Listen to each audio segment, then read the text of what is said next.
Monteros de Espinosa, yo os entrego el cuerpo difunto del rey para que lo guardéis. Después de besar el mismo crucifijo de plata que besaran todos sus predecesores en el trono desde Carlos V, moría en la madrugada del 17 de septiembre de 1665 Felipe IV, denominado el Grande. Aunque Quevedo había observado con amargura: lo es el Rey nuestro Señor a la manera de los hoyos, más grande cuanta más tierra le quitan. En el nombre de la Santísima Trinidad. En efecto, la corona española pasaba por momentos de decadencia y derrotas militares. Mando que después de mi fallecimiento, Cansado y enfermo, después de una vida de excesos, en los últimos años de su reinado, Felipe IV sufrió amargamente, envuelto en una atmósfera de fatalidad. Por mi hijo, a don Juan José de Austria, que le hube siendo casado y reconozco como tenía la certeza de que Dios le había abandonado, a él y a toda su dinastía. A Carlos, mi hijo, que Dios, por su infinita misericordia, fue servido darme del matrimonio de la reina doña Mariana, mi sobrina, y mi muy cara y muy amada mujer.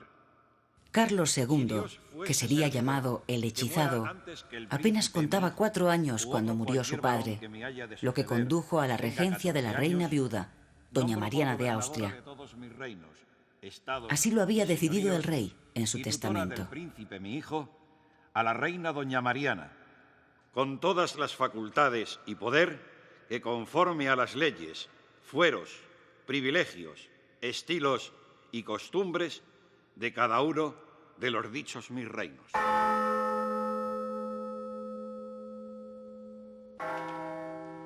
Siempre rodeado de capellanes y curanderos, ya que desde su más tierna infancia daba muestras de una extrema debilidad física y mental, Carlos había sido criado con leche materna gracias a los servicios de más de 14 nodrizas, y solo se abandonó este procedimiento por respetar su ascenso al trono.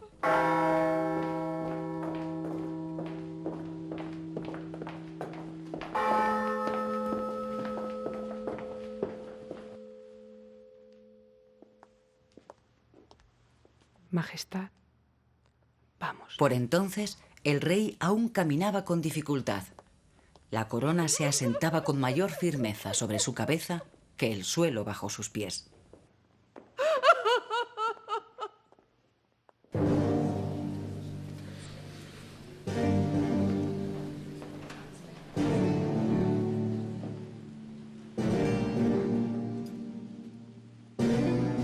El tiempo ha convertido a Carlos II en el símbolo de la decadencia de un imperio.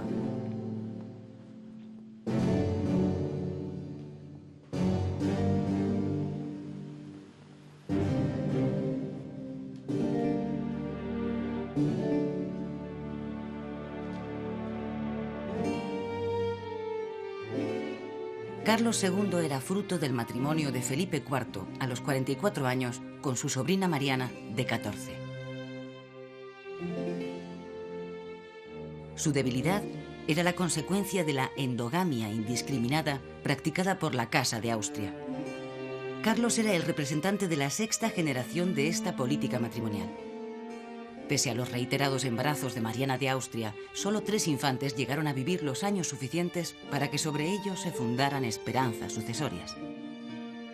Felipe Próspero y Fernando Tomás fallecieron antes de que Carlos viniera al mundo. Carlos se convertía así en la última esperanza de los Austrias españoles. Los reiterados matrimonios consanguíneos practicados por esta casa real contribuyeron a mantener unido un poderoso imperio. Pero ahora, la salud social, económica y política de ese imperio era tan endeble como la salud de Carlos. Pero, si eres juez, si a los cristianos persigues duro y... A la edad de 9 años, Carlos II todavía no podía leer ni escribir, a pesar de los denodados esfuerzos de sus preceptores. Languidecía en una corte melancólica, en medio de una sociedad decadente, rodeado de meninas y bufones. Vivía recluido dentro de un estrecho círculo femenino creado por su madre y la marquesa de los Vélez, su aya. El monarca seguía padeciendo frecuentes enfermedades y desarreglos de los que no se libraría hasta el final de su vida.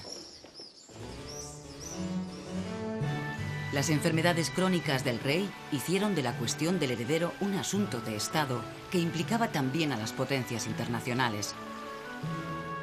Las cancillerías europeas, que no habían dejado de especular desde su nacimiento, difundían todo tipo de rumores. Hasta se llegó a dudar de su sexo, afirmándose que no era varón, sino hembra. En cualquier caso, se pensaba que Carlos moriría pronto. Las potencias del momento comenzaban a competir para colocar a sus candidatos al trono en el mejor lugar. El poderoso monarca francés Luis XIV llegó a firmar un documento con Leopoldo I de Austria en el que se detallaba el reparto de la herencia en caso de que Carlos muriese sin descendencia. Las limitaciones personales del rey español obligaron a buscar alternativas. Toda Europa estaba en la línea de retirar a los válidos. Atrás quedaban los tiempos en los que Richelieu y Mazarino gobernaron Francia con mano de hierro. A Luis XIV se atribuye la frase «El Estado soy yo». Aquí, en la corte española, las cosas eran muy diferentes, porque las aptitudes personales de Carlos II eran nulas. Los 7 consejos de la monarquía, feudo de la aristocracia, no consiguieron monopolizar el gobierno.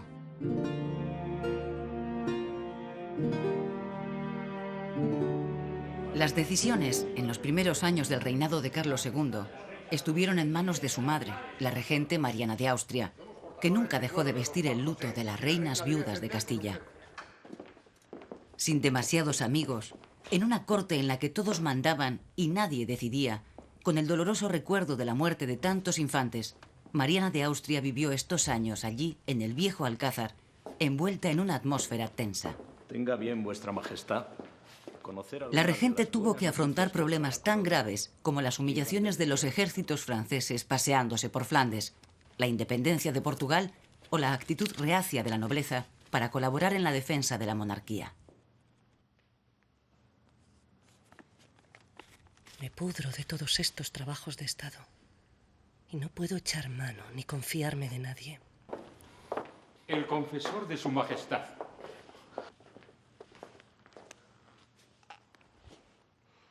Retírense vuestras mercedes. Asuntos más graves para el reino me reclaman. Mariana de Austria se apoyaba cada vez más en los consejos de su confesor, Juan Everardo Nithard, jesuita austríaco que la había acompañado a España, quien era también miembro del Consejo de Estado. Lo acontecido anoche en el Corral del Príncipe repasa todo lo que su católica majestad debe permitir. La reina impuso el nombramiento del valido como inquisidor general, lo que le convertía en el hombre más poderoso del reino. Nithard era un hombre de rígidos principios morales, de corte contrarreformista y ejerció la alta política sin ser un político. Controló la conciencia de la reina Mariana, pero nunca llegó a entender las claves de la vida palaciega y siempre tuvo enfrente a la nobleza. Nithard consiguió que Mariana de Austria cerrase durante su mandato los corrales de comedias y prohibiese las representaciones teatrales, como deseaba un poderoso sector del clero. El pueblo de Madrid recibió muy mal la noticia. Gran conocedor del alma popular, el personaje que capitalizará este malestar y mantendrá una oposición más directa con la política de la regente será don Juan José de Austria, el bastardo. Don Juan José era el fruto de los amores de Felipe IV con María Calderón, actriz de comedias llamada popularmente La Calderona. El bastardo acabó siendo reconocido por su padre, el rey, y se erigió en la esperanza de muchos. Ganó prestigio militar en sus campañas en Nápoles y Cataluña, donde capitalizó la rendición de Barcelona tras 12 años de separación de la monarquía. Frustrado, porque pese a ser el político de mayor prestigio, quedó excluido de la Junta de Gobierno, comenzó así su etapa de conspirador. En el invierno de 1669, mientras el rey sufría una fuerte recaída en su catarro crónico, los astrólogos vaticinaban su muerte y la llegada al trono de su hermanastro.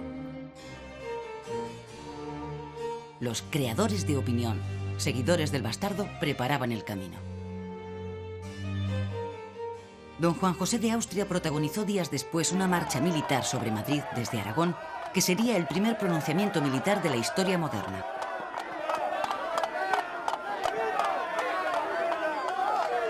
Con una tropa armada de 300 caballos y en medio del clamor general, el éxito efímero del golpe de Estado precipitó la destitución de Nítar y su exilio.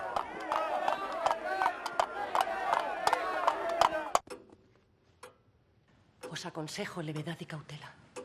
Sin apoyos en la corte, don Juan José tenía enfrente a doña Mariana de Austria, convertida ya en enemiga declarada. Solo por el hecho de ser quien sois. La reina madre sustituyó al jesuita Nítar por un pícaro, un arribista llamado Fernando de Valenzuela, bautizado por la sátira popular como el Duende de Palacio. De paje pasó a grande de España en una escalada social sin precedentes que provocó el escándalo de la aristocracia del momento.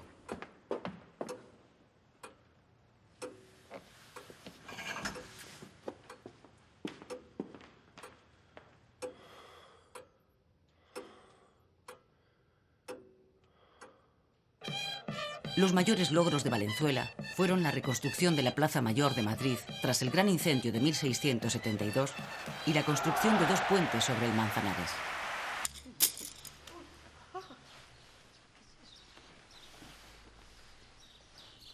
A principios de noviembre del año 1675, Carlos cumplía 14 años.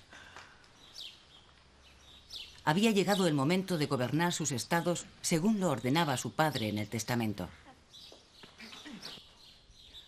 Carlos era un joven caprichoso, maleducado por teólogos e incompetentes y condicionado a aborrecer a Francia y a su rey, Luis XIV. En torno a su figura se libraron grandes batallas fuera de España y en el propio Alcázar.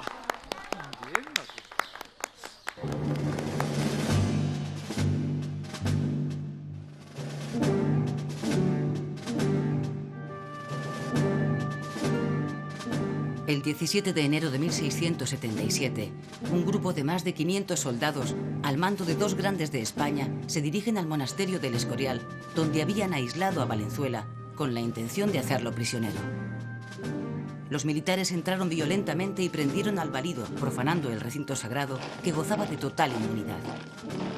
La presión de la nobleza y las amenazas del bastardo desde Zaragoza consiguieron que el rey decretara la prisión de Valenzuela y su exilio a Filipinas.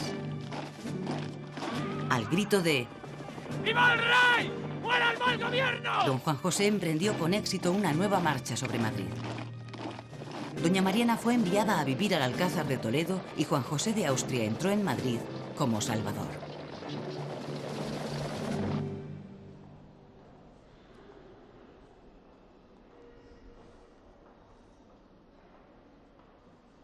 Para los austrias, la exaltación de la Eucaristía y su culto formaba parte importante de su patrimonio simbólico.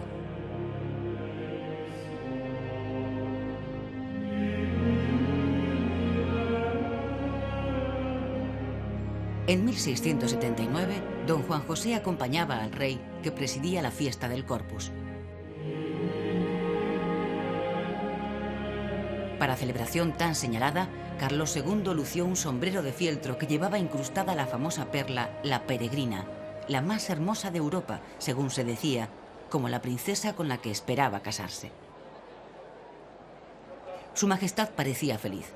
Iba a cumplir 18 años y su embajador estaba en París arreglando su boda con María Luisa de Orleans. Se hallaba muy enamorado desde que recibiera el primer retrato de María Luisa. Su confesor estaba alarmado ante los problemas que entonces tenía el rey para disimular su vigor juvenil.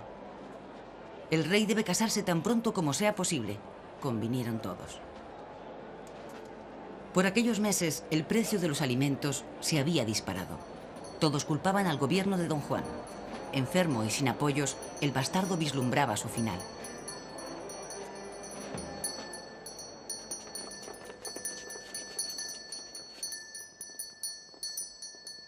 Don Juan José pudo gobernar mientras consiguió mantener la influencia directa y exclusiva sobre el rey. Pero ahora, el partido francés se abría camino en la corte española con la próxima boda del monarca.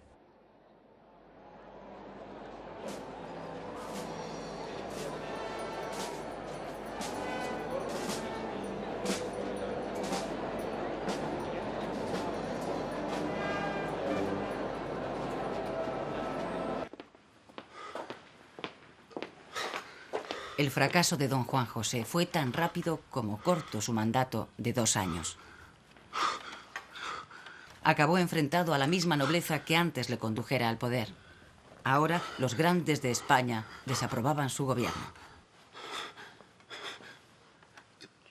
Su mejor logro fue la promoción del periodismo oficial con la edición semanal de La Gaceta de Madrid, lo que demuestra su extraordinario olfato mediático. Los jesuitas articularon una campaña satírica que dañó definitivamente su imagen.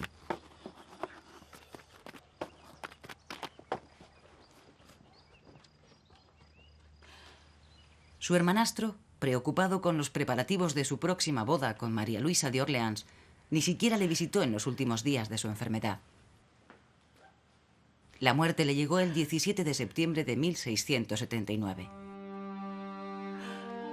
Mientras el cadáver de don Juan José era conducido para su sepelio, Carlos II viajaba a Toledo para reconciliarse con su madre.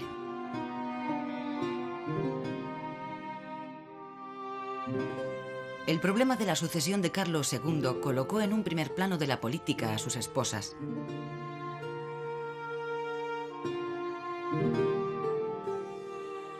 Desde el país vecino, Luis XIV no perdía detalle, a través de sus embajadores en Madrid, de todo lo que sucedía en la corte. Así entró en juego la política matrimonial franco-española, a través de la sobrina del monarca, María Luisa de Orleans, hija de Felipe de Francia y de la princesa Enriqueta Ana de Inglaterra, que era solo 5 meses menor que Carlos II.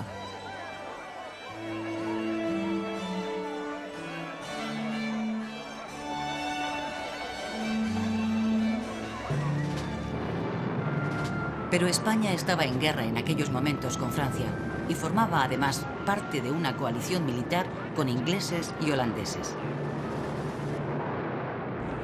Los enfrentamientos con la Francia de Luis XIV prosiguieron en época de Carlos II con un proceso bélico casi continuo desde la llamada Guerra de Devolución a la Guerra de la Liga de Habsburgo.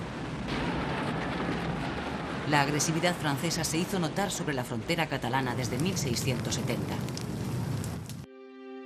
El 17 de septiembre de 1678 se firma la Paz de Nimega, una paz humillante para España. Se perdían todas las plazas del sur de los Países Bajos y el Franco Condado. Francia lo ganaba todo y se consolidaba como la gran superpotencia emergente que venía a suplantar la hegemonía del Imperio español.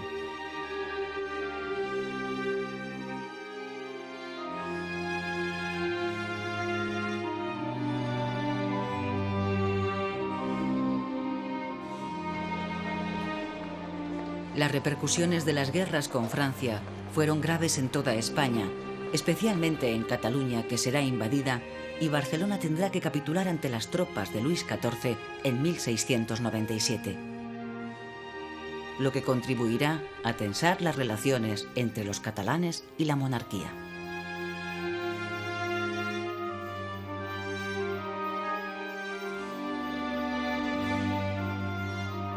Los catalanes estaban descontentos por considerar que la monarquía no les apoyó suficientemente en la defensa de Cataluña frente a los franceses.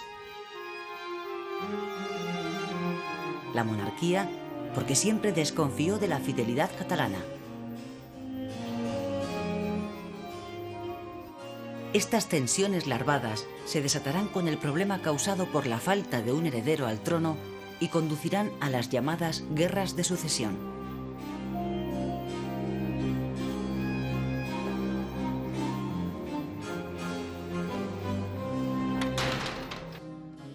Después de allanarse algunos obstáculos, por fin se celebró la boda de Carlos II con María Luisa de Orleans en 1679.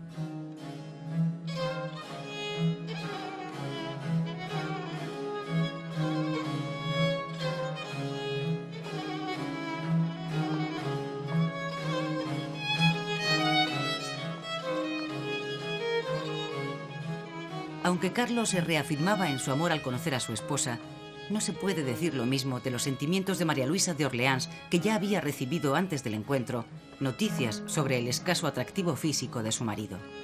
Y era de dominio público el poco cuidado que el rey ponía en su higiene y aseo personal. La joven reina pasaría los años más tristes de su vida en España.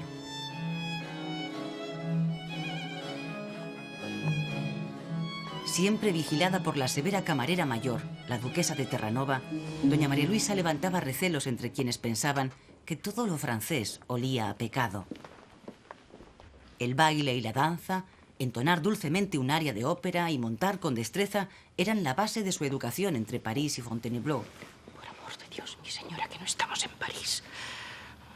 Virgen Santísima, ese escote y ese vestido y la música. Pero la corte de Madrid era muy diferente. La etiqueta era grave y severa, prohibía los colores y el alboroto, y las normas eran muy rígidas. Majestad, regalo de un fabricante de Zamora. La camarera mayor regañaba a la reina constantemente. Son preciosos. Unas veces porque el vestido era demasiado vistoso. Otras porque María Luisa se empeñaba en acompañar al rey en sus jornadas de caza por el Pardo. La reina de España no tiene piernas. Y otras por su impudorosa conducta.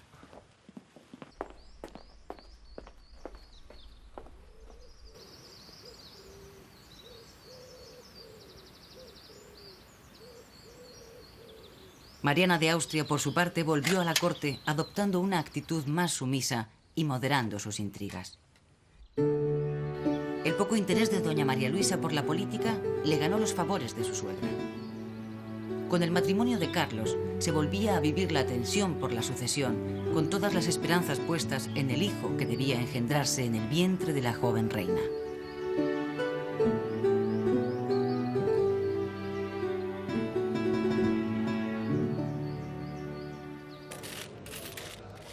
El otro gran problema nacional era la crisis económica.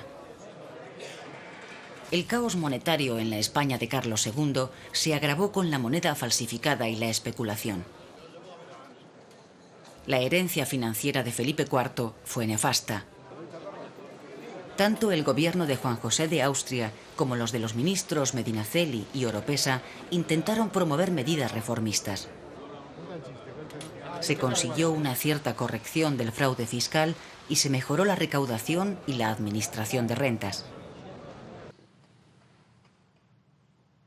Los gobiernos de Carlos II tendrán que enfrentarse también con importantes tensiones sociales, como la revuelta de los barretines o la Segunda Germanía en Alicante. Cumplan y se reciba en mis arcas y bolsas reales. La productividad agraria en España permanecía negativamente afectada por la distribución de la propiedad y el régimen de explotación que seguía siendo feudal. Los lamentos por el abandono de los campos, por la despoblación, por la presión fiscal, son constantes.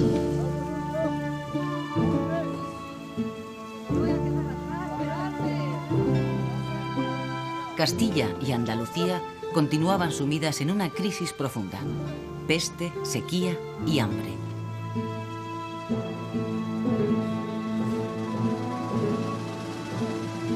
La ganadería trashumante se hunde. El trigo de Castilla dará paso al centeno y al algarrobo. La tradicional industria sedera castellana y andaluza y la de armas de Toledo también decayeron, así como los altos hornos de Liébana. Segovia es una excepción, con la llegada de maestros artesanos ingleses y franceses que innovaron las técnicas de manipulación de la seda. La lana seguía siendo el principal producto de exportación.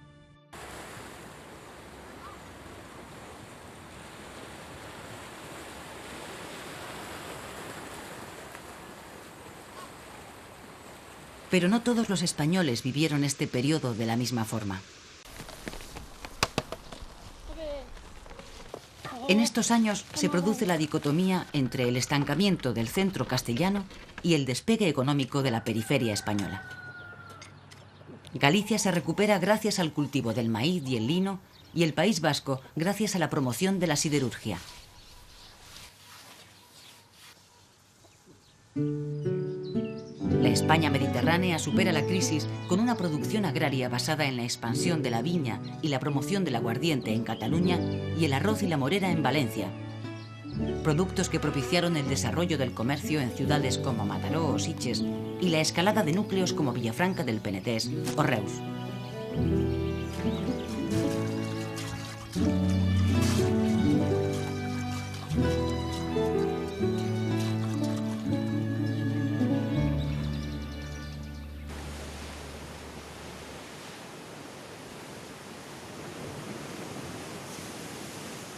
La manufactura experimentó un notable desarrollo con grandes inversiones en el sector textil en Cataluña. Se fabricaron medias de seda con telar y se desarrolló el trabajo del lino.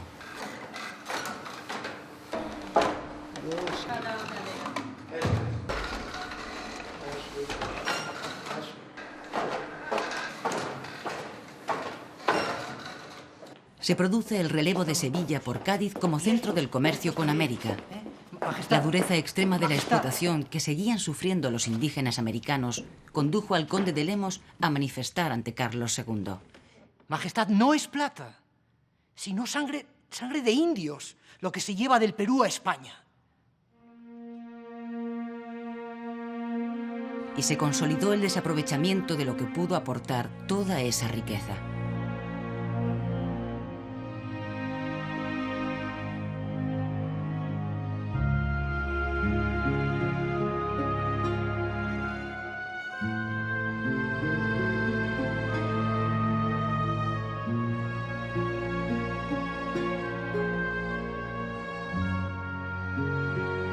Andalucía fue un puente de plata por el que transitaban los tesoros americanos hacia Europa y el lejano Oriente. Así, se perdía definitivamente la ocasión en España de dar un empuje a la lenta transición del feudalismo al capitalismo. La corona de Castilla autorizaba a viajar a las Indias solo a sus súbditos. Ahora, los catalanes buscarán el acceso al mercado colonial americano a través de Lisboa, Gibraltar y Cádiz. Frente a Francia buscarán las relaciones comerciales con Inglaterra y Holanda.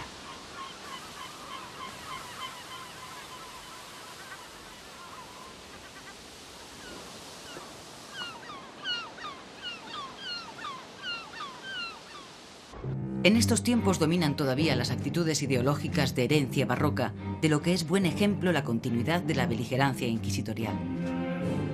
Eran tiempos de manifestaciones confesionales. A este acto público celebrado en la Plaza Mayor de Madrid asistieron Carlos II, su madre Mariana de Austria y su esposa María Luisa de Orleans. Los reyes eran los máximos defensores del orden doctrinal que se consideraba fundamento de la monarquía, y por eso las minorías religiosas continuaban siendo perseguidas. La Inquisición, que actuaba en toda Europa, lanza a finales del siglo XVII una nueva ofensiva sobre los conversos. La cultura del milagrerismo, la cultura supersticiosa y el cultivo de las canonizaciones como forma de legitimación del poder de la Iglesia proliferan significativamente durante estos años. Las posibilidades de que venciese la tolerancia no se vislumbraban todavía en España. El gran auto de fe de Madrid, del 30 de junio de 1680, llevó a la hoguera a 104 judaizantes, casi todos de procedencia portuguesa. Pese a que la universidad de la época permanecía enclaustrada en el oscurantismo, el racionalismo de la nueva modernidad preilustrada se impone cada vez más, especialmente en el ámbito de la historia y las ciencias.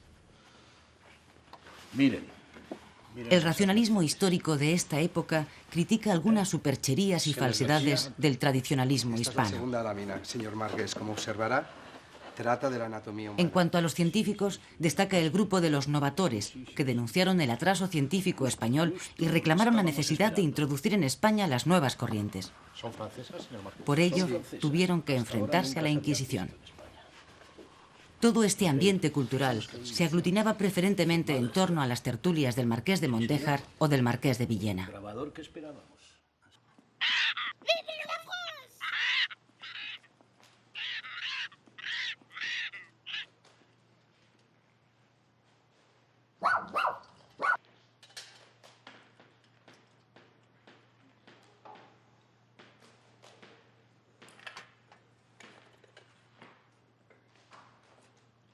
Doña María Luisa no fue una reina popular. En parte por su rechazo de la forma de vida de la corte española, más virtuosa y mucho más aburrida que la francesa, pero sobre todo porque pasaban los años y se iba perdiendo la esperanza de que el heredero fuera engendrado.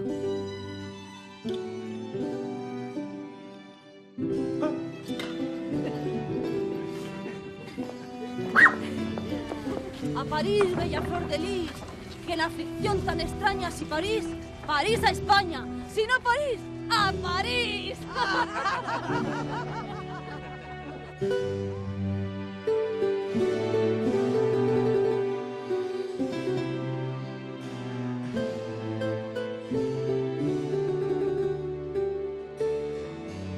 Carlos II no admitió nunca su esterilidad, y las presiones sobre su esposa para provocarle el embarazo se multiplicaban.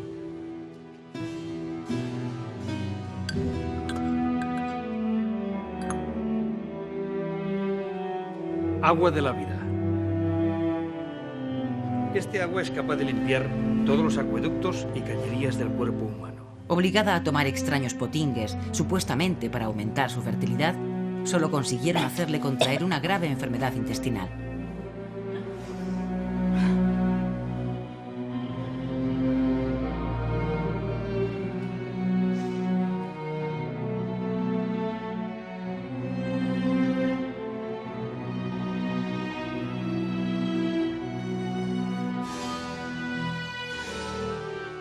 Tras sufrir una caída de caballo, cuando realizaba unos ejercicios de equitación, la reina se puso gravemente enferma sin que nadie pudiese hallar remedio a sus males. María Luisa de Orleans falleció a los 9 años de su llegada al trono, el 12 de febrero de 1689, a punto de cumplir los 27 años de edad. Corrieron rumores de que había sido envenenada.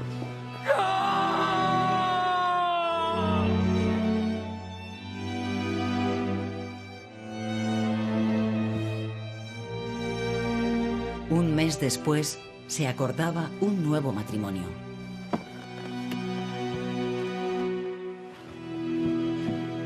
La segunda esposa de Carlos II, Mariana de Neoburgo, se casó por poderes y hubo de sortear en su complicado viaje a España a la poderosa armada francesa que tenía órdenes de apresar a la nueva reina. Casi un año después de su matrimonio, los consortes se conocerían en Valladolid. ¿Me estáis escuchando? El encuentro fue bastante frío, lejos de aquella ansiedad adolescente que sentía el rey antes de conocer a su primera esposa. Si vuestra voluntad está mermada. ¿Mermada? Sí. Porque así lo ha decidido Dios nuestro Señor. Entonces, si la voluntad... A Mariana de Neoburgo se la trajo a la corte por ser miembro de una familia famosa por la fecundidad de sus mujeres. Fueron célebres sus terribles discusiones con el rey. Supo manejar las esperanzas puestas en ella, fingiendo falsos embarazos cuantas veces convino a sus intereses políticos. De esta manera, utilizaba la noticia más esperada para el reino como chantaje emocional. Enseguida, la nueva reina dejó clara su voluntad de entrar en los asuntos de gobierno. Logró así apartar a Mariana de Austria de su hijo, nombrar un confesor del rey de su confianza y defenestrar al ministro Oropesa. Tenía un carácter colérico y dominante que pronto consiguió anular la voluntad de Carlos II, horrorizado ante los arrebatos de su esposa. Parecían agotarse las últimas esperanzas de que Carlos fuera capaz de engendrar un heredero y las potencias se apresuraban a competir de nuevo por colocar a sus aspirantes. El candidato austriaco era el archiduque Carlos de Austria, nieto del emperador Fernando III, y la infanta María, tía carnal del rey español. El candidato francés era Felipe de Anjou, nieto de Luis XIV y María Teresa, la hermana mayor de Carlos II. Todos los miembros de la corte española, incluidas la reina y la madre del rey, intrigaban y conspiraban, ya fuera a favor o en contra de uno u otro de los candidatos al trono. Alrededor de esa corte, instalada en Madrid, el pueblo solía encontrarse al atardecer paseando por el Prado de San Jerónimo, actual Paseo del Prado, o por la ribera del Manzanares. Lugares en los que se arreglaban citas de amor o se libraban conflictos de capa y espada. No fueron buenos tiempos para los españoles. Los tratados de repartición del territorio de la monarquía hispana que van pactándose entre las potencias europeas son la principal causa de la angustia que sufrieron los españoles de finales del siglo XVII. Fueron tiempos de desconcierto y desazón que marcaron a toda una generación. La generación del 98 del siglo XVII. El 98 más triste de todos los 98. En 1681 había muerto Calderón de la Barca y con él moría también el barroco. Toda una forma de entender el mundo basada en la fe y el honor, cuyas reminiscencias trascienden hasta nuestros días. Grandes genios de la pintura barroca como Murillo florecieron en esta época de transición. Otros, como Carreño de Miranda, discípulo de Velázquez, o Claudio Coello, retrataron con profundidad psicológica los enfermizos caracteres de la última corte de los Austrias españoles. La situación de Carlos II en los últimos años era patética. Se dijo: parece un fantasma y se mueve como la figura de un reloj. Se habla de una dieta de capones y gallinas combinada con carne de ribera.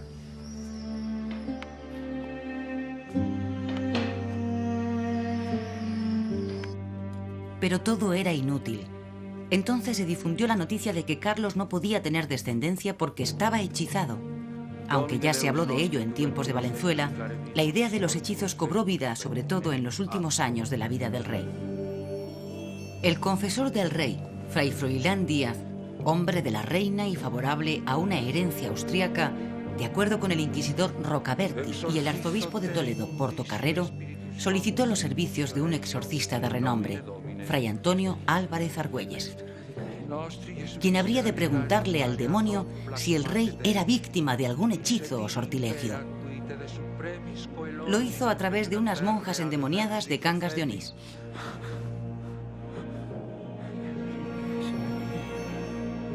Al parecer, Lucifer contestó que el rey estaba endemoniado y que los culpables eran la reina madre y algunos políticos afines a ella, partidarios todos del bando austriaco.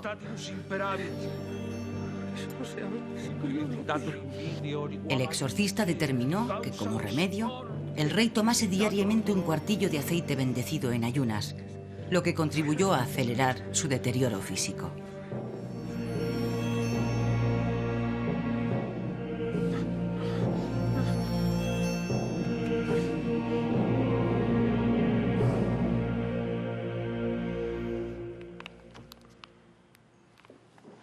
El partido austriaco, que quedaba en bastante mala posición, se inquietó y desde Viena mandaron a un capuchino para que por su parte interrogara a los demonios, que naturalmente esta vez hablaban francés.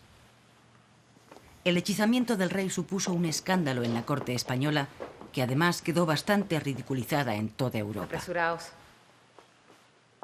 Finalmente la reina, Mariana de Neoburgo, que no salía muy bien parada en las manifestaciones de los demonios, decidió poner fin a todo aquello y mandó encarcelar al confesor real y al enviado de Viena, que tuvieron que afrontar un proceso inquisitorial. ¡Viva el rey! ¡Muera el mal gobierno! Paralelamente al escándalo de los hechizos, se producía en Madrid el llamado motín de los gatos. La subida del precio del pan provocó las iras populares. ¡Fuera el perro que nos trajo esta miseria! La muchedumbre tomó las calles y la furia de los desheredados arrasó todo lo que encontró a su paso. Como solía ser costumbre, se gritaba: ¡viva el rey y muera el mal gobierno! La turba quemó y saqueó la casa del conde de Oropesa. Pero el motín de los gatos no solo fue un estallido popular de los que por entonces solían tener lugar como consecuencia de las crisis de subsistencia. Fue también la expresión del conflicto que se vivía dentro de la corte. El partido borbónico, con la opinión pública de su parte, conseguía imponerse así al partido austriaco.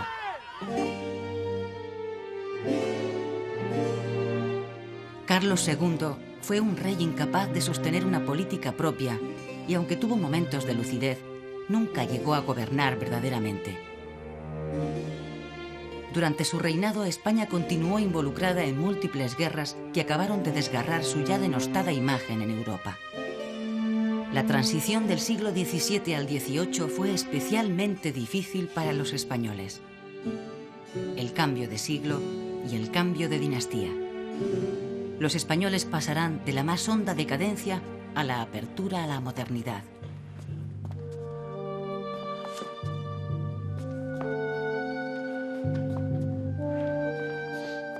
Uno de los últimos días de su vida, en un estado de salud lamentable, Carlos II se trasladó a El Escorial, donde mandó abrir los sepulcros de sus antepasados, como si la muerte le llamara desde algún lugar cada vez más cercano.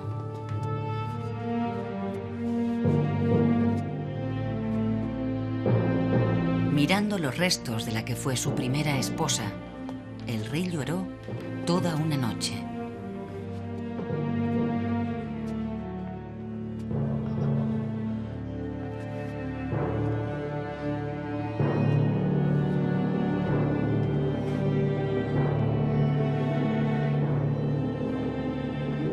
Tras un sinfín de presiones, el rey, en su último testamento, firmado en octubre de 1700, nombraba como sucesor al nieto de Luis XIV, el futuro Felipe V, haciendo constar que las coronas de España y Francia no podían ser unidas.